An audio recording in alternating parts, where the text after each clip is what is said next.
Xerxes just said, hey, you guys go out there and take that pass, kick these guys out of the way. And these lightly armed Medes went up against the heavily armed Greeks, and the heavily armed Greeks kicked their butt. Xerxes decided to play his trump card and send in the immortals. There might have been hundreds of thousands of soldiers on the battlefield, but now the combat was between two fighting elites. 10,000 Persian immortals against what remained of 300 Spartans. It's 480 BC. The Spartans had held the pass at Thermopylae for nearly a day and a half. Xerxes had failed to crack their defense. Now he gambled everything by sending in his own personal guard, the immortals.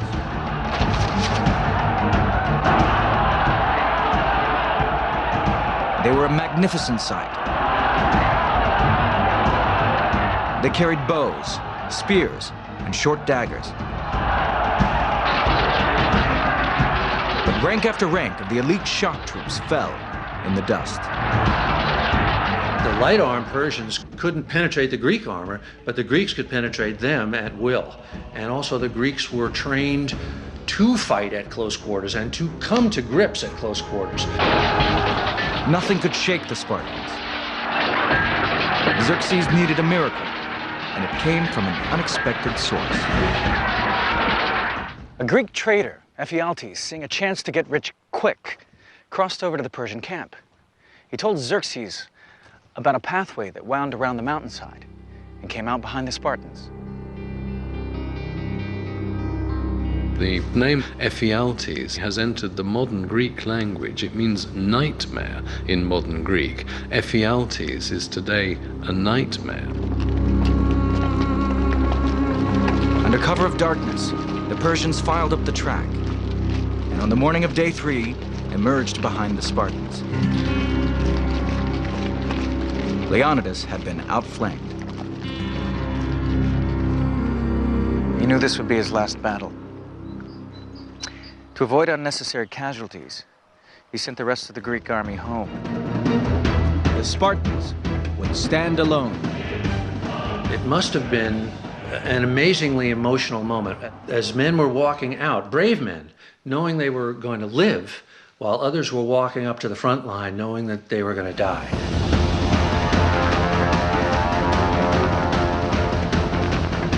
One of the Greeks had warned, the Persians have so many archers that their arrows will blot out the sun. Well said the Spartan Dionysus, we will fight in the shade.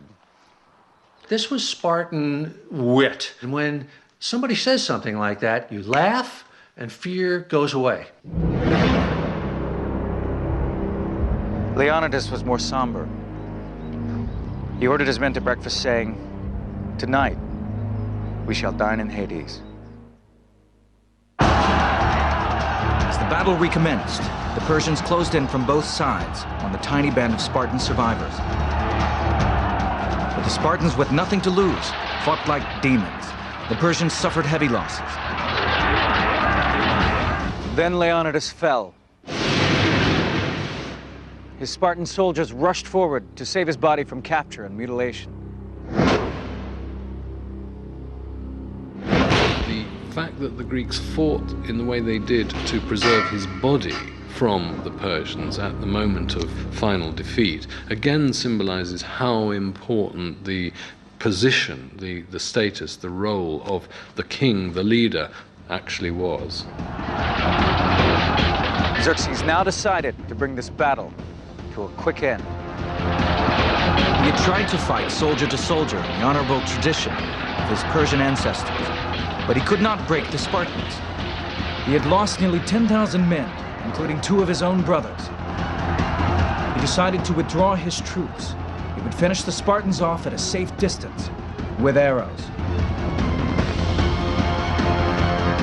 The Spartans regarded the bow as a weapon for cowards because it killed from a distance.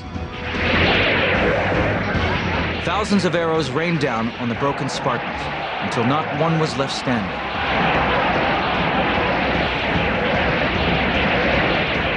They were finished off by the weapons they despised most.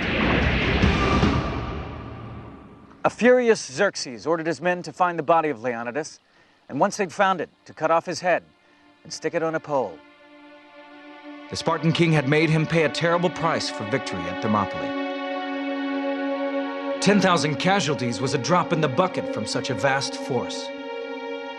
But it was a blow to Xerxes and the morale of his army. He was astonished that men would fight for an ideal, the ideal of freedom. Xerxes raced on through Thermopylae to capture Athens, but its citizens and army had already fled. Later that same year, 480 BC, they took to ships and defeated the Persians in a great sea battle at Salamis. Xerxes' grand scheme was in ruins. Had the Spartans not done their bit at Thermopylae, then I think the whole war effort, the whole Greek resistance, would have started to crumble. For the Greeks, it was destiny. A Spartan king had died, a Persian king had been defeated, just as the oracle had prophesied.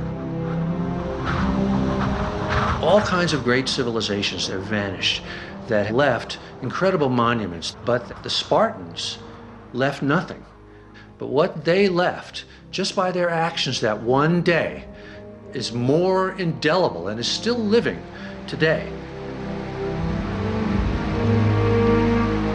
For the people of Greece, the courage and heroism of Thermopylae had sent a message of hope and pride. The 300 Spartans would never be forgotten. A grateful Greece paid the poet Simonides to compose their epitaph. Go tell the Spartans, stranger passing by, that here obedient to their laws, we lie.